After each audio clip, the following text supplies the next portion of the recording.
If you are a subscriber to our Channel 16 news alerts or you follow us across social media, over the past week you've seen us highlight a crisis that is continuing due to the Russian invasion of Ukraine. And that is the number of seafarers that are still stranded across 9 different Ukrainian ports. This past week, over 30 different maritime and shipping organizations signed a joint letter that was sent to the United Nations asking for help with this continuing crisis. At the start of the war, about 12 months ago, there were 2,000 seafarers that were stuck in Ukrainian ports. Because of the work that the IMO and the United Nations have done, with the grain initiative to date, there's been over 941 ship movements, and that initiative helped move a number of ships and seafarers that were stuck in ports due to the war out of these ports. However, as of this vlog, there are still over 331 seafarers that are stuck in these ports. We support this effort as part of Dryad Global to put pressure on the UN to be able to use diplomatic means to get these seafarers out of ports. It's very dangerous right now. There's only 3 ports that are part of the grain initiative that have safe transit corridors.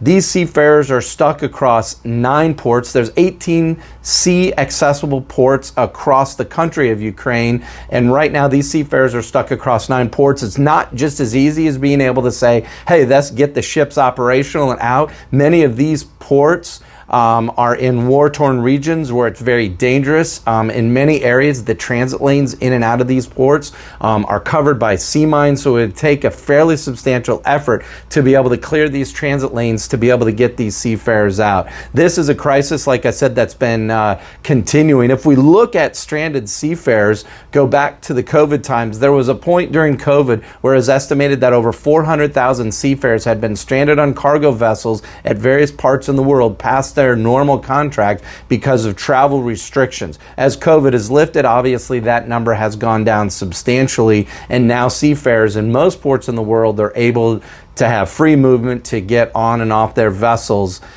which is great. But this is something we've actually talked about stranded seafarers before on the vlog here a number of times, where we've talked about seafarers that are stranded on board vessels because the owners have abandoned the vessels, they don't have any money to pay crews. There's been cases where we've known that seafarers have been stranded on vessels anchored off of certain countries for not just months but years. So this is a problem not just that needs to be highlighted, obviously with the war and the conflict in Ukraine and the number of seafarers that are stranded there, but also an issue that continues to happen globally.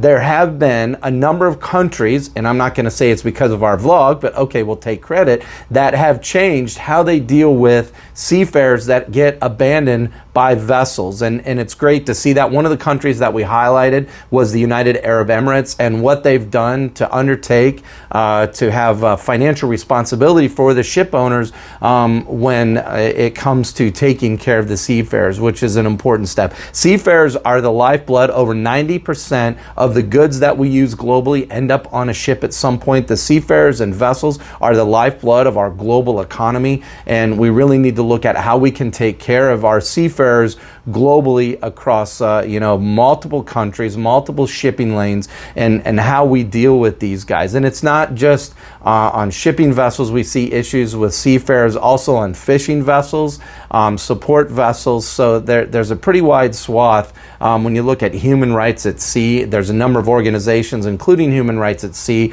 that dedicate time to helping seafarers globally. We wanted to highlight this crisis because it's really important to understand that there are different effects when you look at war and conflicts, and this is one that hits very close to home for us. Make sure, if you're not a subscriber to our Channel 16 alerts, to our social media, or any of our products that you subscribe. For our arms customers, you see risk intelligence information in real time. If you have questions about that, reach out to us. If you have questions about cybersecurity for vessels or facilities, we have experts in that area as well.